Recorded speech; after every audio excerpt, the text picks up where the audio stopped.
afternoon, everyone. Welcome to the Girl Get Up podcast. I am your host, the Aquarian Chancellor, and this is my show where I share my story, the good, the bad, the ugly, the ups and the downs, in the hopes that it inspires you, the listening audience, to go out and pursue your infinite possibilities. Let's hold on for the intro.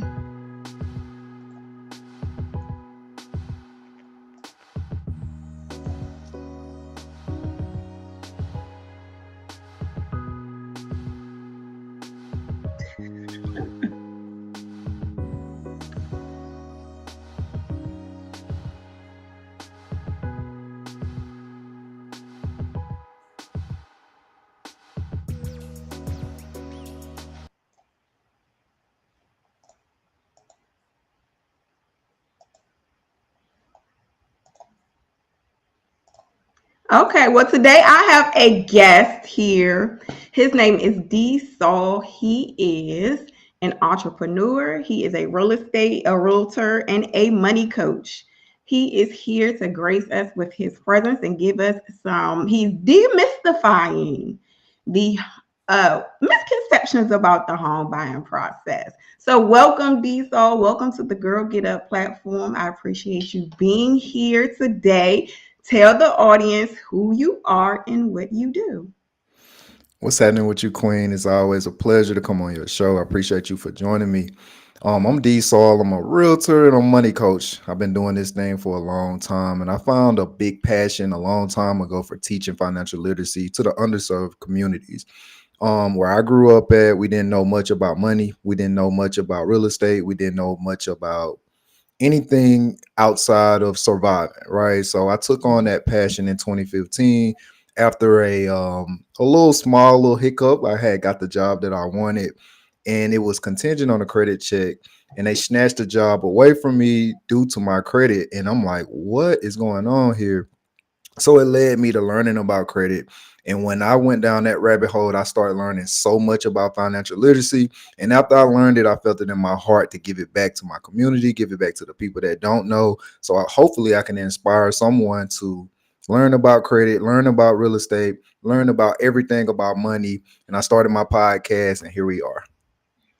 Ooh, okay, so you said your journey started with you losing a job. Could you talk about how important, where you were in your life, right? Because I do have a platform. I talk a lot to, my target audience, I hope, as far as with the Infinite Dreamers program, are those entry level professionals, those youth, young adult age, starting out on their own. How important was a job to you at that time? Where were you going in your life? What were you trying to set up for yourself that job was so crucial Mhm. to your success? Yeah, so I mean, we all know money. We need money in this world. We need money in this economy, especially now with everything going up. So after I graduated college, obviously everybody wants to get a job in their field. So I started applying, and I finally landed a job in New Orleans, a corporate banking job. And Okay. it was cool, it's great. But it was so monotonous to where I was so uptight and just it just wasn't me, right? I'm more of an outgoing person. I have an outgoing personality. I love talking to people. Mhm. So i I interviewed, or I applied for this job, a relationship banker position, and I got the job. And this job was going to basically triple my income. It was going to give me the opportunity to meet and speak with people and help them with their financial goals on a daily basis, more of my speed, right?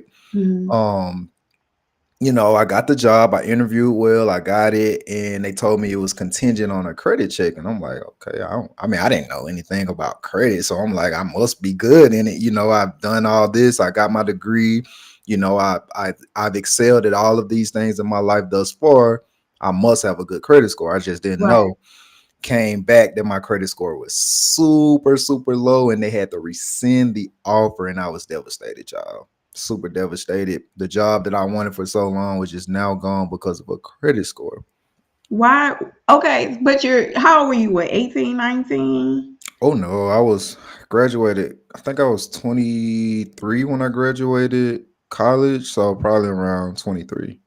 So at that age, what was it that impacted your credit, if you could share? Yeah, I don't mind sharing it all. Just the, I guess, the unawareness of it. You know what I mean? I just didn't know anything about it. I think I had some hospital bills on there. Mhm. My credit card utilization was super high. I had a few collections from like an apartment community or something like that. Just a bunch of little knickknacks that I just didn't know about. Right. Trying to survive during those college. Just trying to survive. You know, when we're in college, for the most part, we're just trying to go to class and get our grades and graduate and get out that thing. Especially after you become Mhm. a junior, senior, you really care less about anything other than going to class, passing, and getting on out of there so you can start your real life and start making some money and things like that. So I just didn't know anything about credit. And when they told me, you know, when I went back and actually looked at my credit profile and started, you know, educate myself on what these different things mean, I realized like, hey, had I known about this in high school, then I would have been much better prepared now to have this job that I really wanted. So, and it was all, you know, basic steps, you know, basic things, basic education, to where I felt like, oh snap, you know, let me fix my credit. And I did that in 6 months. I went in, I learned everything, I did it to my credit, fixed it in 6 months. Ended up still not getting that job, by the way, because I didn't even look that way. Now I had this passion for teaching it and starting a business, doing Something what I just bigger. learned. And I'm like, man, if high school students learn this information in high school, imagine what they could, imagine how excellent they could be after they graduated college. So that led me down Mhm. that rabbit hole. Hey, you know what? I'm about to be the one that teach this to the high school students. So that's what I did, and that's what I'm doing now. Yeah, so you've spent the last, I do remember, if I remember correctly, 5 years in the Mhm. entrepreneurial role. Talk about that journey for you and what motivates you to keep going. Yeah, man. How much time we got on this podcast today? Listen, it's all yours. The floor is yours. Oh man, I remember it like it was yesterday in March of 2019. Mm, I was working at Operation Hope. It's a nonprofit organization that teaches financial literacy. It was the perfect job for me because that's what I did on a daily basis, was teach people about credit and money management. mm, So after being there for about 2 years or so, I had just won this coach of the year. Just won the coach of the year for the entire company. And I remember, you know, I used to go to a gym every morning at 5 o'clock and do this little boot camp class. And I used to do a sauna, sit in a sauna and just think and meditate after the gym sessions, after the workout sessions. So it was one day I was just sitting there thinking like how, you know, just sitting there in gratitude, how satisfied I am with my life. I have a job that I enjoy. Things are in a flow. I just felt real good. And the mm, very next week, y'all, I get this disturbing email that a bunch of the coaches that was under me was about to lose their job due to some cutting, some budget cutting in the company, right? They didn't have the grants, or they didn't submit the paperwork for the I guess the adequate amount of grants to keep the mhm, positions going because it's a nonprofit. So I'm like, you know, consoling with a couple of my coaches, telling them everything will be okay. You're gonna get a, you know, you find another job, you know, maybe it'll still work out here. And little did I know that I was a part of those coaches that was getting their job terminated. mm, So once I found that out, I reached up to the higher ups. I'm like, man, how y'all gonna let me go? I just won coach of the year. And they explained it and then told me about the paperwork. They did everything that they could, and I had to, you know, ultimately lose my job. And that was very devastating to me because it was the third time in a period of 3 years, well, not 3 years, 5 years, that, you know, something happened outside of my capability that affected mhm, my job situation. mhm. Right. So now I'm looking at having to go feed my daughter and, you know, supply for my family with no money again. So it Right. led me to the entrepreneur path. I'm just this strong hearted, minded person where like, hey, I'm not about to put my fate in someone else's hands anymore. I'm gonna take advantage of this opportunity where now it's all on me. So I learned everything about the financial literacy space. So I'm like, I'm about to bet on myself. Started my business, Living Free Financial back then. That was the name of my company. And there it was. I started my entrepreneurship journey just like that. Just it's a lot different from, the advice that I would give someone today. Hey, Oh, save up. really? Yeah, save up this amount of money. Don't leave your Mhm. job to start your entrepreneurship journey. Those are the tips that I give people today, but I had to go another route because I was led that way. I feel like God sent me that way, and he wanted to see what I was capable of. So I hit the ground running from there, man. 2019, March 2019, I vowed to never go back to a job, to figure this thing out on my own. And since then, I've created about 4 businesses. And my big break came after the pandemic in 2020, when, Oh, I wow. guess, yeah, the world had just Mhm. had me sit down and focus and tap in with myself, and I reached another level that I didn't even think I was capable of, and my business just started flourishing. I got my real estate license, and I started helping people buy homes, and everything been great since then.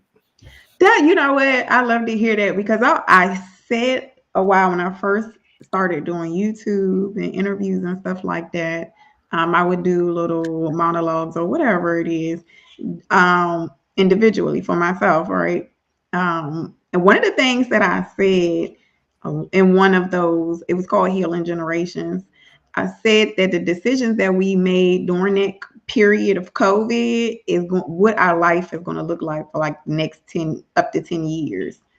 And Mhm. to hear that that's where you excelled the most, where you got a lot of your inspiration, and that's exactly what I'm talking about. Yeah, man, because I really truly feel like, the world was shut down. So, people wasn't hanging out as much. We couldn't Mhm. go to the restaurants and bars. It just kind of, made me settle into myself, right? And I think that's what a lot of people should do on their own. They got to block out the noise, right? Mhm. You don't really need the world to say this whole thing is shut down to block out all of these distractions in your life. I think that was just an automatic way for everybody in the world to sit down and be more present with themselves at that time. But if you're going to start this entrepreneurship journey, any journey, honestly, in life, whether that's a weight loss journey, whether that's Mhm. home buying journey, whatever that thing is, you got to block out the noise. You got to do your own little shutdown and tune in with yourself, tap in with yourself, learn discipline, learn different habits. And like you said, Mhm. that's what it did for a lot of people. What you did during that little period of shutdown time probably is a direct reflection of how your life is today, right? A lot Mhm. of people that sat around and, unfortunately was lazy, right? They're probably experiencing the hardships of the economy changing right now, right? That was a good time for everybody to sit down and figure out what they wanted to do with their life. And that's what I did. Yeah. Well, shout out to you. Kudos. Yay. I Appreciate like hearing it. that. What got you from focusing on finances to real estate? What was that transition like for you? Yeah. So at the job, my last job that I had, I was helping people with their financial literacy. So a lot of things that I did was help people save, help them with their credit score, help them manage their money. And it took I forget which client it was, but I helped them. Yeah, it was, I don't know if I should drop her name. She probably wouldn't mind. Her name is Arlene in New Orleans. Okay. And when I helped her and she ended up buying a home, and it just like a light bulb went out, like, hey, I just helped her better her finances, help her with her credit, and she bought a home after this. I could do the same thing. I could be the one that helped them navigate the home buying process. So that's essentially what I did. It just became, I guess, a pattern of the more people I helped, I ended up seeing, excuse me, I ended up seeing them on social media buy a new home. So I'm like, Mhm. hmm, I think this is what prevents a lot of people from buying a home anyway, is because they don't know how to save, how to budget, what this is on their credit. And now that I'm teaching these people these things, wouldn't it make sense for me to become a real estate agent with a bigger platform helping them buy their dream home? And that's exactly what I did. Okay. Well, that is, it seems like that was a natural progression. When's your birthday? You an earth sign? I'm an air sign actually. Oh, Yeah, Really? my birthday is this month, May 27th. I'm a Gemini. Gemini. Okay. Stand up, Gemini. Any Geminis out there, man, y'all stand up for us real quick. Oh, my daughter's a Gemini. We the best, man. We the No, best. And yeah, so not look, let me tell you, if you ask people what's the most hated sign, they're gonna say Gemini. Gemini. And you know what's on the other side of hate, right? It's just a whole bunch of love, right? Yes. People hate on the fact that we're so great. We're multifaceted, we're multi-talented. We just got it going on. Y'all hate it. You're cool. I like y'all. Only because y'all air signs like me. Why not? Yeah. Okay, well, you got a presentation for us today. I'm going to give you the opportunity to go in and show us what you do on a daily basis. So I'm going to hand over the floor to you. I'm going to go on mute and I'll give you the floor. All right, appreciate it. All right, guys. I really, truly love a lot of interaction when I do these. I go off energy. So if you have questions, I do leave, after pretty much every slide, I ask if there's any questions. So feel free to leave your questions. Let me know. Let me know if I'm saying anything that you resonate with. Let me know if I'm saying something that you didn't know. I feed off energy. So let me know in the comments. All right. So this is one of my money talk series on your guide to buying your first home, right? I do this presentation for all of my home buyers when they come to me and say, "Hey D, I don't even know the first thing of nothing when it comes to buying a home," right? And I give this very simple small presentation to them to inspire them, to let them know, hey, this thing's really not that hard, right? I'm gonna give you 4 steps today. Let me go to the next slide. I'm gonna give you 4 steps a day in what I call the 4 legs of the real estate chair.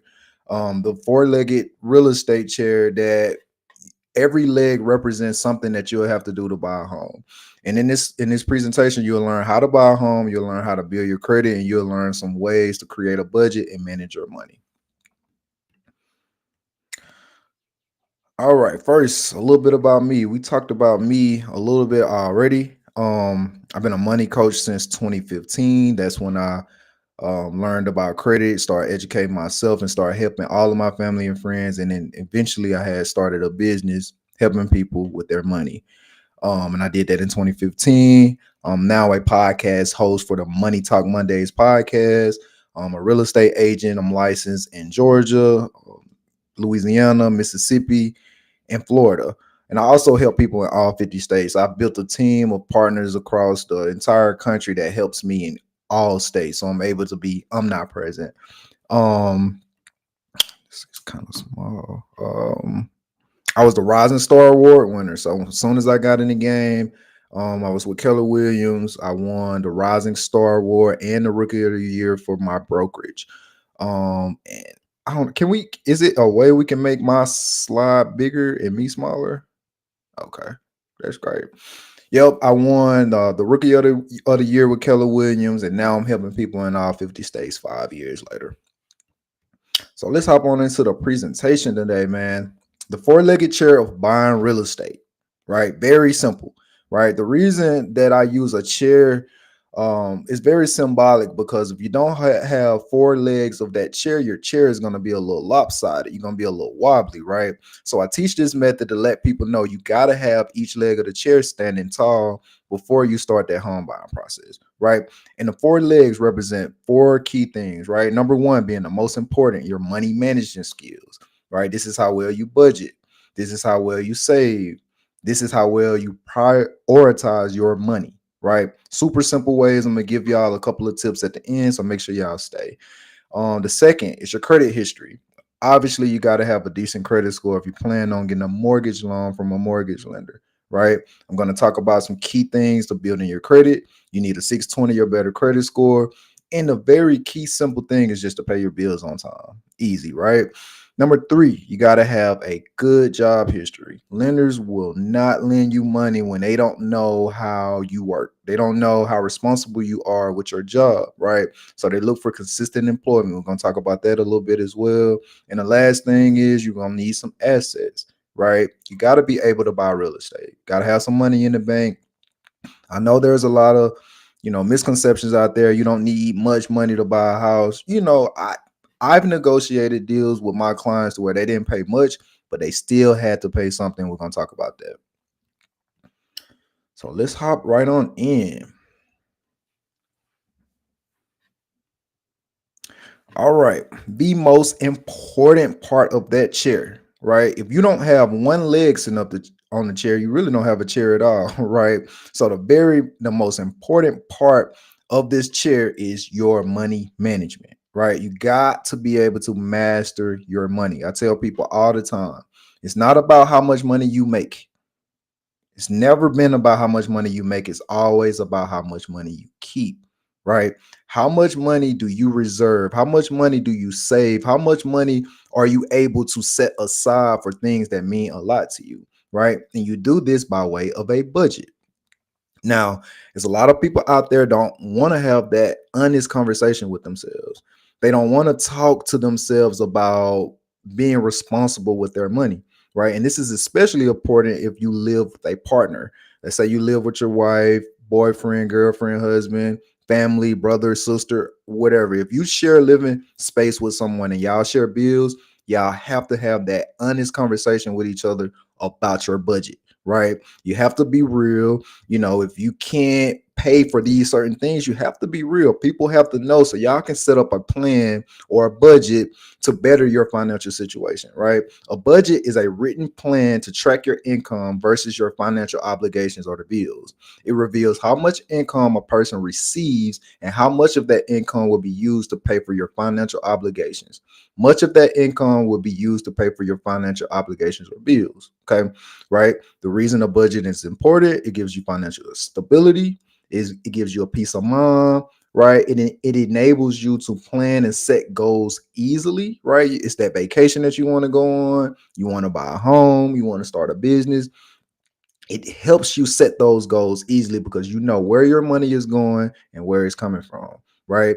And if you stay to the end, I'm going to talk about my 50-20-30 budget chart and how you should budget your money compared to the income that you're bringing in. Let's go to the next slide. Do we have any questions about that, by the way? Any questions about budgeting? Any questions about money management? Anything about that? All right, we'll move on to the next leg of the real estate chair, and that's your credit history. Guys, this is also important, right? The better you are at managing your money on that first leg, the easier your credit history will become because now you're responsible with your money. Credit is the financial arrangement where money is borrowed and paid back at a later date. It allows people just like you and me to make purchases that you wouldn't be able to normally afford if it was doing full, but by spreading the purchase over time, credit allows borrowers to make large purchases, such as buying homes and buying a new car. Common forms of credit include loans and credit cards, right? Your loans come in the form of student loans, auto loans, personal loans. Credit cards come in the form of obvious credit cards. You got your store cards, department cards, and also line of credits, right? Let's move on to the next. Do we have any questions about credit? Well, that's good because we're not even done. Right. We're going to talk about 5 factors that affect your credit score the most. Right. We all know to pay your bills on time. That's super important. Right. 35% of your entire credit score is how well you pay your bills on time. Pay your bills on time, people. Right. Why did you get that new car? Why did you get that new loan, that credit card, if you knew you wasn't going to be responsible and pay the bills on time? The more you pay your bills on time, the better your credit score is. It's 35% of your score. 30% of your score is your credit utilization. How do you use your credit? How are you managing your credit cards? As a good rule of thumb, you should not spend no more than 30% of your credit cards. That's right. If you take 30% of your limit, the limit on your card, never spend above that 30% threshold. The moment you go to 30.1%, it becomes a negative impact on your credit score, right? So keep your credit card balances under 30% of the limit at all times. 15% of your score is your credit age. A lot of people are not aware of this. The longer you've had credit, the better your credit score is. Lenders like to see that you've been responsible with your credit for a set period of time. Someone that has been managing their credit for the last 2 years will have a much better credit score than someone for the last 2 months, and so forth, right? 10% of your credit is your credit mix. A lot of people are not aware of this information as well. Your credit mix is having a different variety of credit, right? You need an installment debt, right? Those are the forms of loans, things that you pay back at a set specific period of time, right? Most loans you pay every month for a 5 year loan or a 6 year loan. If you're talking about mortgages, it's a 30-year loan. Anything that has a set amount of money that you pay every month for a set duration of time is an installment loan. The other type of credit is revolving credit. These are your credit cards, these are your line of credits.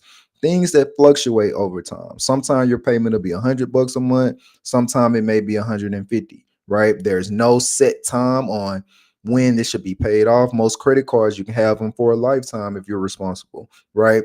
Revolving means it revolves, it changes over time, right? You have a good credit mix. I teach people to have at least one of each for a complete credit profile. And if you want the most perfect credit score, you should have three forms of revolving debt and one form of installment debt on your credit at all times. Okay. The last thing, which a lot of people are aware of, is your credit inquiries. How much are you applying for new credit, right? Lenders don't like to see that you're always applying for new credit. Why? Because this means if you keep getting all of this credit, new credit, then the lender, chances are you may not have enough funds to pay their loan, right? So if they look at you as a person that's always applying for new credit, this gives them a red flag. Basically, they don't want to lend to someone that always seeking new credit. So keep your credit inquiries at a minimum. I teach people not to have no more than 3 to 6 in a 6 month period, right? No more than 3 to 6 inquiries on your credit report in a 6 month period. And credit inquiries last on your credit for 2 years. Do we have any questions about that? All right, let's move on. The last slide about credit. In terms of buying a new home, here's what you need for your credit.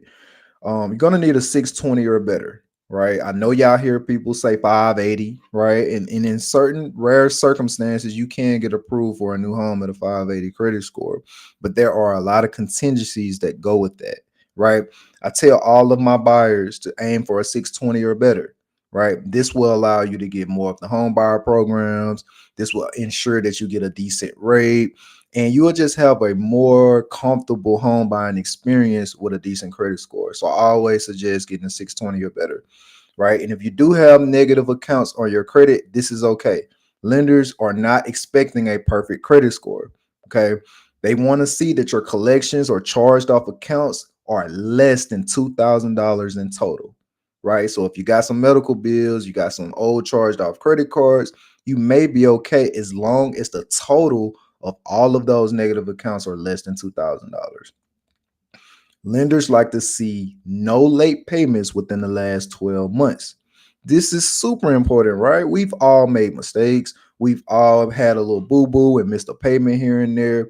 But lenders are not looking for perfect, they're just looking for recent perfection, right? So if you had a late payment last month, start today, right? The clock starts today. 12 months of on time payments, no late payments within the last year will help you get to a home buying process a whole lot quicker. And last but not least, guys, just pay your bills on time. You apply for that mortgage. I'm sorry, you apply for that car loan, you apply for that credit card, and you got approved. Just pay your bills on time and you'll be fine. Do you have any questions about the scores or what you'll need on your credit to buy a new home? All right, cool. Let's move on to the third leg of that chair, which is your job. Now you're sitting up a little bit more sturdy, right? You got the most two important parts of this thing, the most challenging parts of this thing done. So now the job. This is the third leg of the chair, right? Lenders like to see a steady, reliable, and stable job history. Again, they're putting you on the line to pay this mortgage loan off in 30 years, right? That's a long time. So they want to see that you can keep a job. They want to see that you're making money so you can afford this loan that they're giving you for. Okay. If you're a W-2 worker, this means a traditional 9 to 5 job. This means that you have taxes taken out of your check. They usually want to see 1 year or more of consistent work history. Now, this could be multiple jobs, right? But as long as your current job, you've been there for at least 6 months, this is okay. They usually want to see that you've been at just consistently working for 1 year and at least 6 months at your current job, right? Lenders look at your gross income for home buying decisions, for mortgage approvals, right? Whereas different as a 1099 or a self-employed worker, they look at your average net income on your tax returns, right? So if you are self-employed, you're going to need a 2-year tax return history minimum. They're going to look at your Schedule C on your tax return, and they're going to look at the net income. This is important because a lot of people write off a lot of their taxes. Self-employed people, they want to write off all of these different things. Well, if you're going to start the home buying process, a good rule of thumb is to talk to your tax advisor, talk to your tax professional, and let them know that you want to buy a home so they won't write off everything, because they look at your net income. So how much money are you making after your expenses are paid? That's what they qualify you for. Do we have any questions about that? All right, boom. So if you tackle the first 3 legs of that chair, then the fourth leg should be fairly easy. You're responsible with your money, you have a good credit score, and you've been at your job consistently.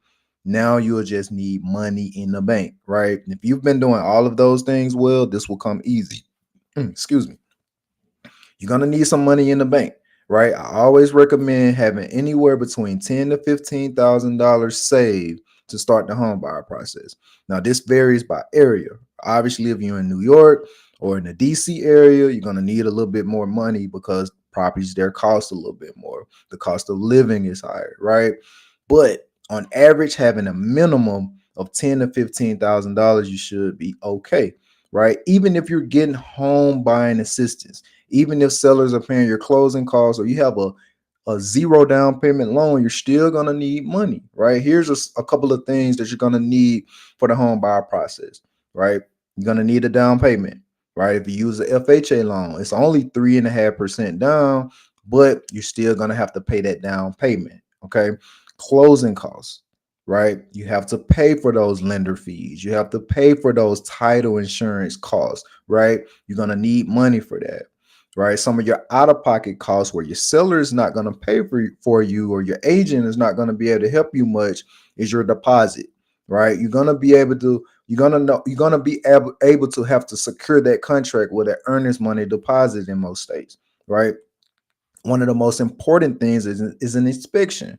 If you buying a home, you want to make sure you don't buy a lemon. You want to make sure you're not buying a home that you're going to have to replace the roof on next year, right? So you're going to have money for your inspection. You're also going to have money for your appraisal, because you want to make sure this house is worth the amount that you're paying for it, right? Name of the game is real estate is building equity. So you're going to pay for that appraisal to make sure you're not overpaying, right? And last but not least, a peace of mind. Who wants to go through the home buying process with little money, right? Every little thing that come up, you're stressed out and anxious. Having a little money in the bank, just like with everything else, will help you have a more clear peace of mind as you go through that home buying process. Do we have any questions about that? All right, boom. So now we're just going to talk about a couple of easy ways to boost your score. Most of the people that can't buy a home right now are one or two things: they don't have the money, or they don't have the credit score. So we're going to talk about a couple of ways to tackle both, right? And we'll start with building your credit. Some of the most easy ways that you can start building your credit without paying for credit repair: you can ask for a credit increase, right? Like we talked earlier about the credit utilization needing to be under 30%. So let's do this quick math real quick. Let's say you got $1,000 credit card, right? And you use $500 of that credit card. Okay. Now that means you're at 50% utilization. Okay. So that means you're over that 30% threshold, right? So let's say you ask for a limit increase on that same credit card and the balance stays the same. Okay. Now, if you get $1,000 increase on that credit card, now that limit becomes a $2,000 credit card with a $500 balance. If you put that in the calculator, that utilization would now be 25%. So now you're under 30%. You didn't do anything, you didn't pay for anything. You simply called your credit card company, asked for an increase, they gave you the increase, and now your utilization went down. Easy, easy, easy way to instantly boost your credit score. Reduce your credit utilization to under 30%. If you got a little extra cash, you got some extra money that came in, pay your credit cards down. I I had a client back in the day. He came to me wanting he wanted credit repair, and I told him the first thing before he even started credit repair to pay your credit cards down. He paid his credit cards down, all of them under 30%. His score went up 105 points in 10 days simply from paying his credit cards down. So pay your credit cards down under 30%. The number three way is to get a credit card. If you don't have a credit card on your credit profile right now, then you don't have 50% of the credit mix that I talked about earlier, right? Again, your credit score formula is based off having a good credit mix. So if you don't have a credit card, simply getting one will help increase your credit score over 40, 50 points because now you have the full credit mix. So get a credit card if you don't have one. And it ties into number four, we get the right credit mix, right? If you don't have a loan, if you don't have that installment debt, get one, right? Once you get it, you now have the full credit mix and your credit score can go up 50 points just from adding the right credit accounts on your credit report, right? I don't suggest going to get no crazy loan, big stupid personal loan for no reason. They have things nowadays like self or credit strong to where it's a secured loan that you're not actually getting a huge loan for, and you can keep your payments as low as $15, $20 a month. If you have questions about that, y'all hop in my DMs, send me a message, and I'll shoot you some of the ones that I always tell my students to go to. Not last, the next to last is ask for a goodwill adjustment. If you have late payments on your credit report, such as you was late, due to a sickness or any little thing like that, you can ask companies for a goodwill adjustment. This works best if you only had one late payment throughout the whole time you had that account and you have a very specific reason on why you was late. A lot of times company will grant you a goodwill adjustment and remove that late payment, and your credit score can go up hundreds of points because late payments are the biggest effect on your credit report. And last but not least, get added as an authorized user. If you have any family member, if your boyfriend, your husband, sister, whoever has good credit history with a good credit card, ask them if they'll add you as an authorized user on that credit card. All of their on-time payments and good management of that credit card, you will now get you will now get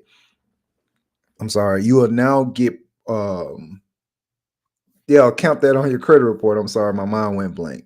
Right. You'll get credit. That's the word I was looking for. You'll get credit for all of their good payment history on that credit card. It'll now be on your credit profile and it'll boost your credit score. Do I have any questions about that?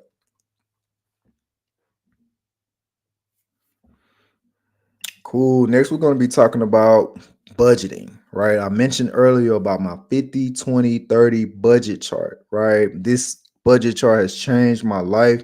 When I first moved to New Orleans, y'all, I had my first entry level job out of college, and real life hit me quick. Real life hit me quick. I, you know, realized that I need to manage my money better so I can survive. This was my first time living in a bigger city by myself without my mom and dad there to help me. So I had to budget my money, right? So I use a 50, 20, 30 budget chart. And this is a quick, easy way to remember how this budget chart works, right? 50% of your income is what I call must have expenses. These are your essential expenses, things like your housing, groceries, shelter, transportation, things that you have to have in your life, right? Kids and things like that, food, anything that's essential to the survival of your life. 50% of your take home pay should be allocated towards must have expenses. Okay. Now, 20% of your take home pay should be geared towards money making expenses, right? I, anything like saving money, debt pay down, things that's going to help you have more money or make more money in the future. 20% of these of your take home pay should go towards that, right? You talk about retirement, you talk about um, investing. 20% of your income should go towards money making expenses. And the last and my favorite is what I call me expenses. Fellas, I know you like going to the strip club. Ladies, I know you love going shopping, getting your nails done, things like that. I'm here to tell you that these things are cool, right? These things are good. You're supposed to enjoy your money, y'all. But 30% of your income goes to that. And here's the biggest caveat with that. The big caveat with that is that that cell phone that you talk on, that internet that you're watching this live stream on right now, right? That gym membership, all of those things are not essential. Those are not essential expenses. So it has to fall within that 30% too. So if you can fit gambling and shopping and eating out at restaurants within that 30% of your take home pay, then you're good. I like to tell a lot of guys that I know, I live in Atlanta, Georgia right now, and a lot of guys love strip clubs. It's nothing wrong with strip clubs. You can go and throw as much money as you want to, as long as that 50% is taken care of, the 20% is taken care of, and all of your other expenses fit within that 30% of your me expenses. Go throw the money at the strippers, man. It doesn't matter as long as all of your money is allocated the right way. This is the 50, 20, 30 budget chart. Do I have any questions about that? All right, guys. Well, that is the end of my presentation.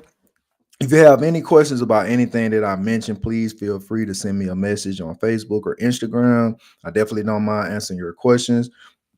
If you're watching this on YouTube or on a TV, you can scan that barcode. It'll pull up my website, and you can download that 50, 20, 30 budget chart simply by subscribing to the Money Talk Mondays podcast, right? Follow me on Instagram, follow me on Facebook, TikTok. I'm on all of those different platforms. Subscribe to my YouTube channel and subscribe to my Money Talk Mondays podcast, where I talk about all of these things in a whole lot more detail. I appreciate it.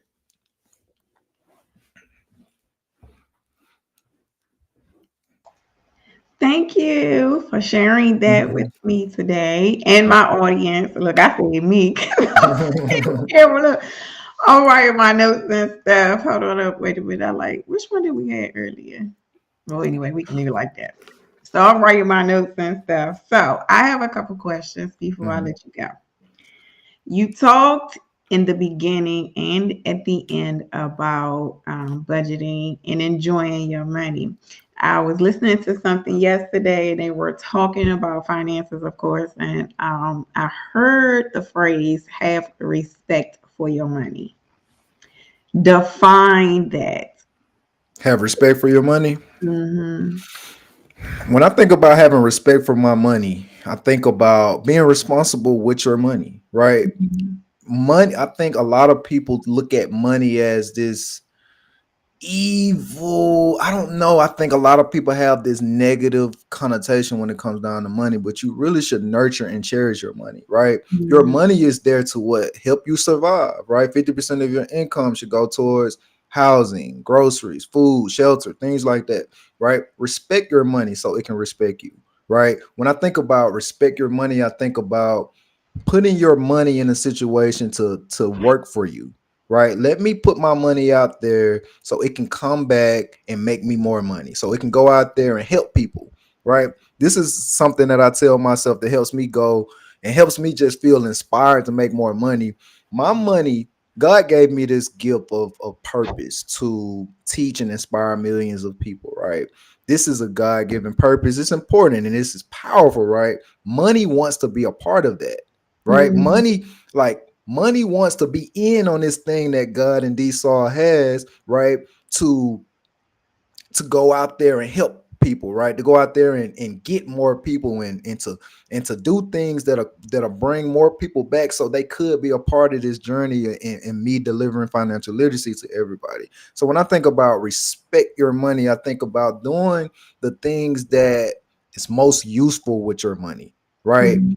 Don't spend money on useless things that's not going to help you in some way. If you want to enjoy your money, nobody knows how much you truly love shopping and eating out, hanging out with your girls, right? You know that, right?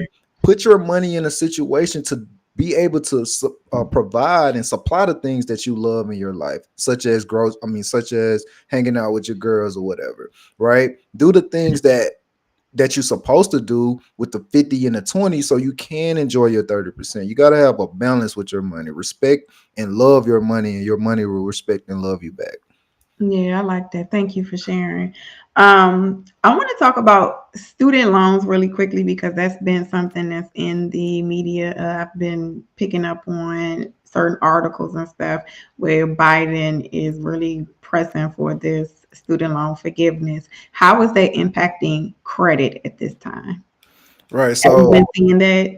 yeah. So, a lot of people think, again, student loans, they think student loans is a negative thing, right? They think, oh, I got student loans. This is bad, right? Student loans is not bad. It's if you don't pay those loans what makes it bad. Student loan actually helps most people credit profile. A lot of Mm, people get out of college with no credit or no loans, no credit cards. But guess what? If you took out student loans, this is actually helping your credit score because it's giving you some debt that you're responsible for, and hopefully you don't have any late payments on there, and this will boost your credit, right?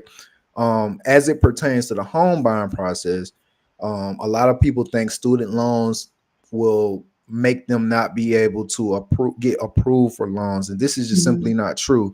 I know FHA a couple of years back they reduced how much of student loans they count towards your DTI for a home buying purchase, right? It okay. used to be 1% of your balance, right? They'll add that towards your DTI as a monthly payment. So, for example, for easy math, let's say you got $100,000 in student loans. They used to take 1% of that towards a payment towards your DTI. So that'll be, if you do 1% of a 100,000, that'll be $1,000, and that'll add that towards your monthly obligations when they go to qualify you. But now they changed it to a 0.5%, Oh, right? wow. So that same $100,000 student loan debt, now they only count $500 towards your DTI. This is important, right? Because a lot of people, if they have a lot of student loan debt, it affects their buying power. It affects how much home they can approve because they try to fit that mortgage payment with all of your other monthly obligations. So now with it being a 0.5%, is enabling a whole lot more home buyers to buy a home because they don't have that big,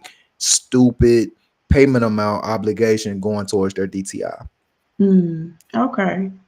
So with the forgiveness part of it, is it completely wiping student loans from the credit report or is it showing as satisfied or whatever that term you guys use in the finance world? Yeah, so it should show as satisfied, right? Okay. It should show as paid in full. I don't know the exact terminology that they're going to put on the credit report for those, but the student loan should still be there, right? Mhm. But it should have a language in there that shows that it's been satisfied, so it Okay. can help your credit score. Because if they take the loan off, you don't get credit for any of the payments that you've done on it thus far, and that's not accurate, right? That would be inaccurate information on your credit report. So they have to have that credit, that student loan still on there with a zero balance showing that it's been paid in full or Okay. satisfied. They're gonna probably come up with some terminology to put there. If I had to guess, this is just me just guessing right now.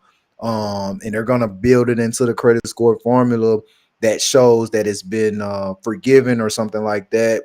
So lenders will be able to know that, so they won't look at your credit profile and mistakenly think, "Dang, you paid off a $200,000 student loan." No, it'll probably be some language in there that shows that it's been forgiven. Okay. One final question is market trends and market conditions. How does that influence the real estate world? Right. The biggest thing that influences that's influencing our world right now is interest rates. Right. Oh, baby. Sorry. Yeah. Nah, you're right. Interest rates. affect people buying power, right? So for instance, Mhm. people when the interest rates was in the threes, a couple of years ago, the buyers would, let's say they get approved for a $350,000 mortgage, right? That same income, that same financial situation that they're in at these interest rates here could take that $350,000 approval to 250,000, right? Because it's affecting how much they can buy. And how it affects the real estate market is because if you take a huge percentage of buyers that have, let's say that interest rates are making them not be able to purchase right now, that's less buyers in the market, right? So that means we have less inventory turning over. Okay, so Mhm. that's less properties being sold, right? So this will enable how, okay, I'll tell you how it can affect the market in two different ways. Let's say the interest rates are low, right? When the interest rates was low a few years ago, what happened was you got a whole bunch of buyers in the market now, right? So supply and demand is going to kick in a whole lot because you got Mhm. a whole bunch of demand now with very little supply. So what does that mean? Prices go up. If you ask anybody that was in the market a few years ago, they probably had to offer over the asking price to get a house that they truly truly love. This drove up prices, right? Anybody that had a home before 2020, the pandemic, their value of their home has shot up significantly since then because Mhm. interest rates were low, a lot of buyers in the market, a whole bunch of inventory turning over, a whole bunch of sales, prices increasing. Now that the interest rates are a little higher, you have less market. I mean, you have less people in the market. So that means you have less people buying. So real estate prices, even though it's still going up because the world is going up, Yeah. sellers aren't able to sell confidently like they were a few years ago. So when they get a buyer now, if you get in that home buying process now you have a better opportunity for closing costs to get your closing costs paid, right? Mhm. Sellers can pay down your rate, right? So if you got money, let's say you got a lot of money in the bank, right, and you don't like the interest rates, you can negotiate the seller to pay down your rate, right? A lot of people don't know that. I'm a savvy agent. I do this. I do this. But instead of asking for closing cost assistance and all of these other things, why won't you Mhm. ask the seller to pay down your credit card? I mean, pay down your interest rate so you can have a better, more suitable interest rate for your loan. So those are some of the biggest things when it comes down to the market. Right now, we're experiencing the value of homes are still going up. There's not many homes on the market, and just everywhere. I feel like nationwide it's just, buyers are waiting on the interest rate to drop, so there's just not much inventory. I mean, not much as much activity going on. Real estate is still moving, It right? is. All of my buy I mean, I've closed, I don't know how many homes I've closed so far this year, but I can't think of one that didn't have closing cost assistance. I just closed one yesterday. Seller paid $5,000 over closing costs. Right, a Mhm. couple of deals ago, 10,000. Right, 6%. Some loans like a FHA loan, the seller can pay up to 6% of the purchase price towards prepays and closing costs. Right, you're able to get this more now because it's not that many buyers in the market. If a Right. bunch of buyers in the market, why would the seller pay your closing costs when they got a buyer over here asking or offering 10,000 over the asking price and don't want any closing costs, right? Because there are more buyers in the market, right? So right now, that's the biggest opportunity for people in this market is to probably get homes a little bit under the value and to get Mhm. the seller to pay for some of their costs, right? If you wait to them, I mean, do what's best for you and your family. I'm definitely not the pushy salesman. I don't tell people they need to, they better, none of that. I just give advice and I just give facts, right? Right now, you're able to get a home below value. The property that I closed yesterday, she got $5,000 paid on her closing costs, and we got it $5,000 undervalued. So she bought the house, and the minute she signed that paper, she's $5,000 richer, right? Mhm. Because the home is worth $5,000 more than what she's paying for it. And on top of that, she got $5,000 toward the closing costs. So the rich people know that right now, right? The wealthy people are buying hella real estate right now because they Yeah. know buyers are sitting back waiting and they're going to get a good deal. And once the market goes back to normal, now they have all this built in equity built in their property. Now, when the next boom hit, they're already a leg up. So they can sell their house and get that extra 15, $20,000, right? And they keep doing it over and over. I mean, I'm sitting back watching the trends, right? Every 15 Right. years or so it happens, right? Value goes up. They're selling these properties that they bought undervalued. The seller paid for all their closing costs. Now they're gonna go back and sell it for 20, 30, 40, $50,000 more, right? And Hmm. some people, I've had a client, no lie, I have a client buy a property undervalued in this market, right? Wait a year, sell the property and made $30,000 on it. You Why know not? what? I have been seeing a lot of new builds. I mean, like within the last year or so, fully uh, built and they're on sale again. Yeah.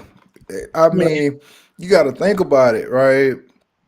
If I go in and buy this house right now, this house been on the market for 6 months, right? Seller is probably on pins and needles thinking it's not going to sell.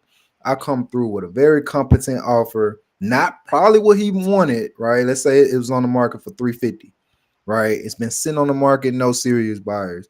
I come in with a strong offer at 330. The house is worth 350, but I'm Hmm. paying 330 for it, right? So that means I have $20,000 instant equity soon as I buy this home, right? I'll wait until the market goes back to normal. I can I can sell it for 350. I Right. still got $20,000. You see what I mean? So, it's all about being strategic, right? If you don't have the funds, if you're not in position to buy right now, do not buy. But if you got the money, right, don't let interest rates scare you. That's Yeah. just I've a been here.